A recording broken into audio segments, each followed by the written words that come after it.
Welcome to Allies or Enemies. I'm Jess. And I am Sean. And today we are talking about side quests. And we're going to be covering both Nemesis and 7th Sea. And both of these were provided by the publisher, but the thoughts in this video are all our own.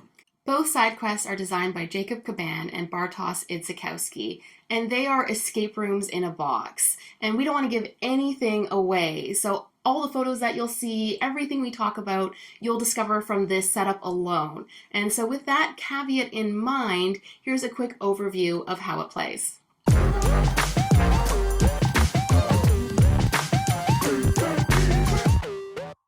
You start the game by looking at the first card in the deck and following the instructions to set up the necessary components. And then you don't look at anything else. As you play, you'll be directed to read cards and use various components to help you solve puzzles. Most puzzles will use the answer matrix, which has you place 4 glyph tiles into a grid. If the same symbol's on both sides of each piece, the solution is correct, and you grab the card that matches the number at the bottom of the grid, and continue following the story. If you're wrong, you can keep trying, or look at a hint for help. This is spoiler-free, so that's all we can tell you. But there are many other kinds of puzzles and generally just lots more to explore as you spend 90-ish minutes trying to complete your side quest. Hopefully that gives you a bit of a sense of how to play, because we just can't tell you everything. We don't want to give anything away, but I can tell you I really like the answer key that they use. I think it's just a really clever way of being able to know whether you got something right or not. And I think overall that the puzzles, the riddles were pretty fair. Yeah, I think for the most part they were. I totally agree with the answer key thing, and I think a lot of these escape rooms in a box use that as kind of a thing to like differentiate them, and I think this is one of the better ones. But yeah, the puzzles, and that's the big thing, right? With any of these sorts of exit rooms in a box, are the puzzles fair? And I think the puzzles are almost all of them are fair. We had a couple in each, maybe one in each, maybe a couple that we could not figure out. I don't know. I don't want to say they're totally unfair. I think maybe one was, but I think that we just could not figure out. And even when I saw the answer for one of them, I was like, is it? But almost all of them, I think, were solvable and achievable, and that's really what you want. And I think part of that could just be how our brains work as well. Yeah. Because there were some that you figured out that I did not know how to do at all, and vice versa as well. So I think there is a little bit of that. But I like how they use the components. So they do have the punch-out boards that make it more of a tactile puzzle that you're solving for some of them, which I liked. Yeah, and I think this one really did work well for 2 players as well, because there are times that there are some of these that you're kind of like, oh, I want to do all the things myself. I want to do everything. But for this one, I was really glad that we were working as a team, and it felt like we were always working as a team, and that it played to different strengths of our brains. And I like that in this for sure.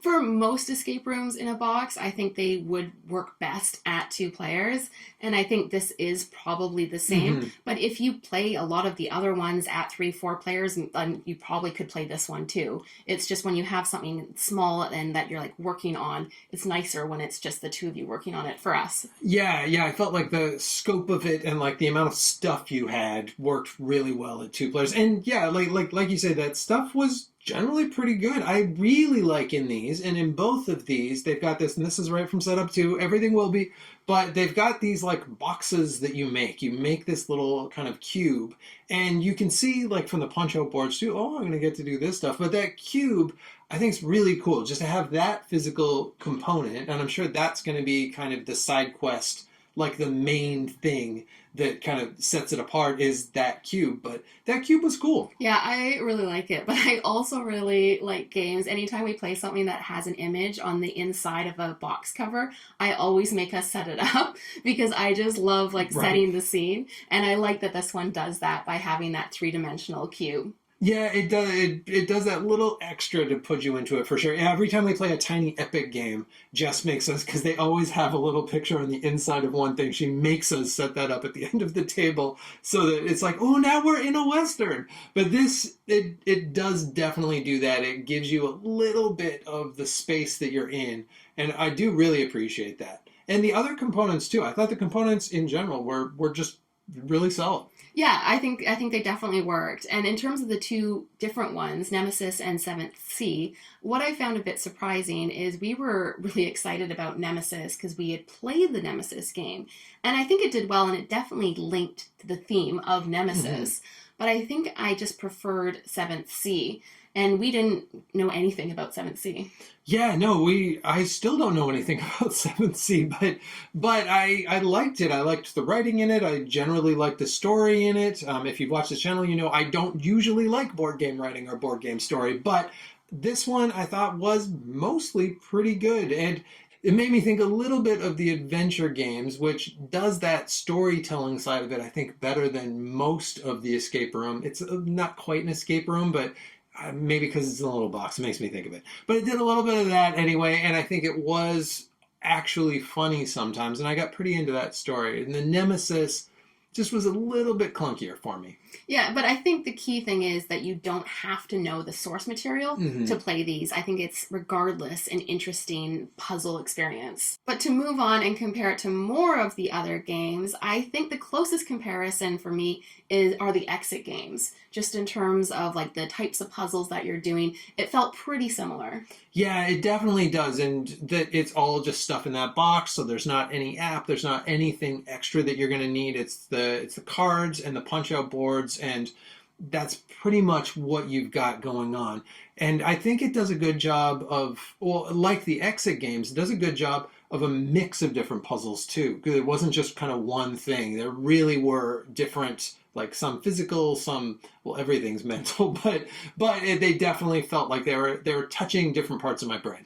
The one thing it does differently from Exit is it is completely reusable. In fact, it's encouraged as well because it comes with the plastic bags that you can reseal the cards, reseal anything that you punch out. So it's even encouraging you to pass it on, which is great. Yeah, I was surprised by that. I always really like that in an exit room game because I don't like destroying things, and I don't like that anything is going to be one use only. I don't love that, and so it is nice that you can do that, and you can, if you're like me, you will 100% forget it, so you can play it a year later, or you can give it to a friend or whatever else it is you want to do, but you don't have to just play this and throw this away, and there's nothing you have to wreck. Exit games, sometimes I'll be like, is there a way we could do this with like paper? I'll like bend over backwards before I'm finally like, fine, we just have to wreck it or else it won't be fun.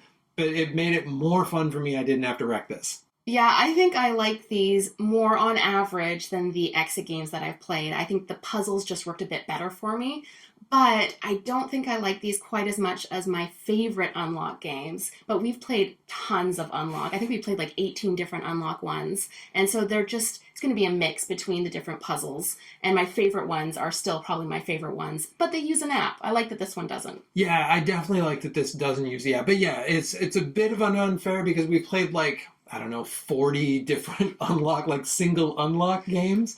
And so, yeah, it's not as good as maybe the top like 8 of those that I played, maybe even the top 10. But it's way better than the bottom like 20 of those 40 ones that I played. So I think these are really solid. It's a really solid start to this series as well, and I would definitely be interested on seeing where these go as well. So this is going to be probably a pretty short who's it for, but who do you think this is for? Well, this is for people who like those escape rooms in a box, because this is the audience. It is for those people. And I think there's a lot of people out there that like that. Exit games, unlock games are super popular, and I think there's room for a new type of experience that still does a similar thing in a different way. Yeah, and I think it's strong enough that it kind of lines up with us. If you don't like Exit, you don't like Unlock, I'm not sure why you're watching this video, but this is that. This is not going to win you over to the series if you don't like those. But if you're like us and you like this sort of thing, you enjoy Escape Room in a Box, and you're always looking for some other kind of series, I think this is one of the better series that has come out, and I would put it up in that top tier of those like top 3 or 4 or 5, whatever it is, escape room in a box games. And that is it. I know that was a short one, but we don't want to spoil anything in these boxes if you're interested in them. So maybe pick one up. If you like it, go pick up the other one. Thank you so much for watching. Please let us know in the comments if you've played one of the side quest games or what your favorite escape room in a box is. As usual, please like, subscribe, feel free to check out our Patreon, and hopefully we'll see you next time for another game.